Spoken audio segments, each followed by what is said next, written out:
battu très largement les Irlandais 32-16. Dans un instant, nous serons en direct avec un des artisans de cette victoire, c'est le demi-mêlée Pierre Mignoni. Il nous attend sur la pelouse du Stade Mayol. Mais tout de suite avec Jacques Bertolotti et Alban Poitvin, réaction et résumé de cette rencontre. Mayol plein comme un œuf pour le match de l'année. Les Munsterman les premiers en action, hors-jeu toulonnais, pénalité d'Ogara, cela fait 3-0 après 3 minutes de jeu. Mais Toulon est bien sur ses bases en mêlée, les Irlandais écroulent, ça fait 3 partout après 8 minutes de jeu. Toulon est décidément bien dans la partie et prend l'avantage sur cet astucieux coup de pied à suivre de Mignoni, bien repris par Loamanou, l'ailier toulonnais.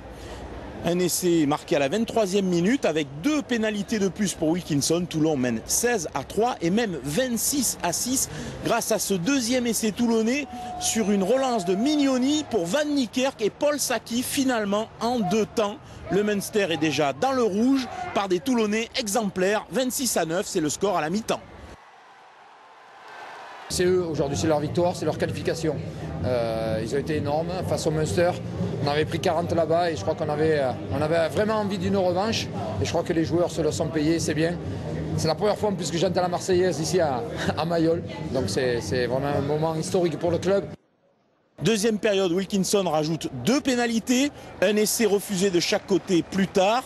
Et finalement, le réveil irlandais sonnera trop tard. Wallace marque, mais c'est la 75e minute. Toulon va l'emporter 32-16 et se qualifier pour les quarts de finale de cette H-Cup grâce à la victoire aussi des Anglais des London Irish face aux Ospreys dans l'autre match avec un Johnny Wilkinson philosophe.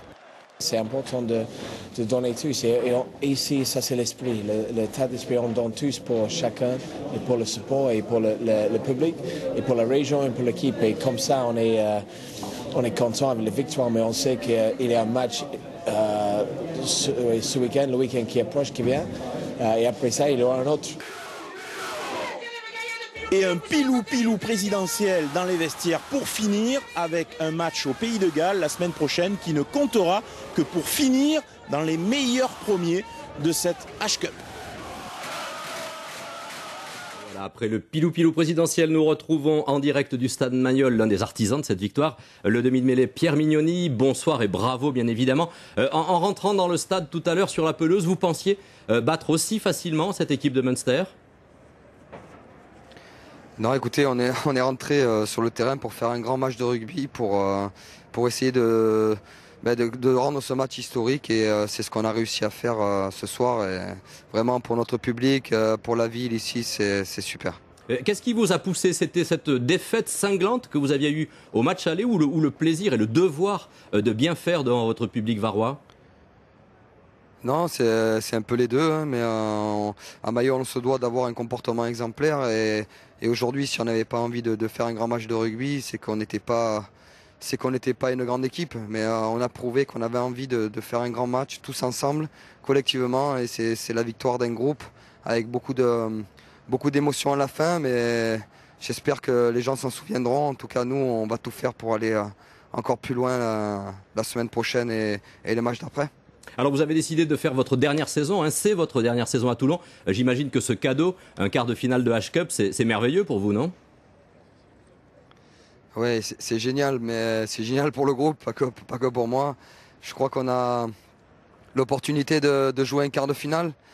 C'est pas souvent, moi c'est la première fois. J'ai eu la chance de jouer les matchs de poule de H-Cup, mais jamais un quart de finale. Voilà, j'espère qu'on va tout donner pour aller le plus loin dans cette compétition. Alors une priorité maintenant, c'est la H-Cup ou le top 14 et le titre en France? Non, le championnat, c'est très important en France.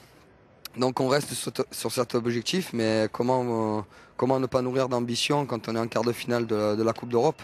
Voilà, donc on va jouer les 2 tableaux et on va les jouer à fond, sans réfléchir, sans se poser des questions et en essayant d'être performant, c'est tout. Une dernière précision, Pierre Mignoni, un souhait pour le quart de finale. Quel adversaire vous aimeriez rencontrer? Non, j'ai aucun souhait, mais avant ça, il reste un match aux Ospreys. Alors je sais pas, mais il faut calculer, mais peut-être que c'est très intéressant d'aller gagner ce match pour essayer de finir premier et de recevoir le quart de finale à Mayol. Voilà, je sais pas, il faudra calculer au niveau des points, mais ça peut être intéressant pour nous. qui serait une belle fête pour les Varois. Merci beaucoup Pierre Magnoni, bravo encore pour cette belle victoire 32-16 face au Munster. L'actualité avec